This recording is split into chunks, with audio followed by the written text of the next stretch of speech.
Du jamais vu en Côte d'Ivoire, la filière beurre de karité est sous tension. La campagne de commercialisation touche à sa fin et les amendes restent rares suite au gel des exportations des voisins maliens et burkinabés qui compensaient jusque-là le déficit ivoirien où la production est plus modeste. Reportage dans le nord du pays où les entrepôts sont vides. Lou Bureau, Perrine Juan. À Korogo, en Côte d'Ivoire, la campagne de commercialisation du karité touche à sa fin et les amendes restent rares. Conséquence, fini les montagnes d'amandes dans ces entrepôts. Cette année, il ne reste que quelques sacs. En temps normal, j'ai entre 3500 et 4000 tonnes d'amandes par campagne. Cette année, je n'ai même pas pu avoir 500 tonnes 2 mois après le début de la campagne. La plupart des amendes de karité proviennent du Mali et du Burkina Faso.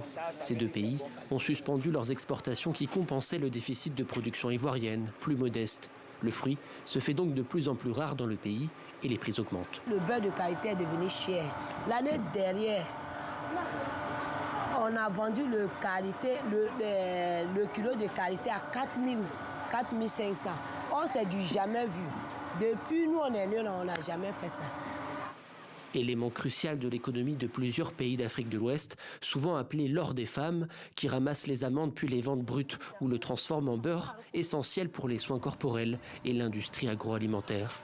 En Côte d'Ivoire, selon le ministère de l'Agriculture, plus de 150 000 femmes vivent du karité dans les zones de production.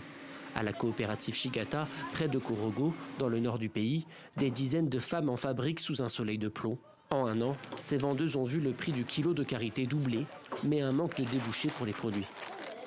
Quand c'est cher, le marché est là. Mais quand c'est moins cher, tu vois que ça sort un peu rapidement, c'est ce qui nous arrange.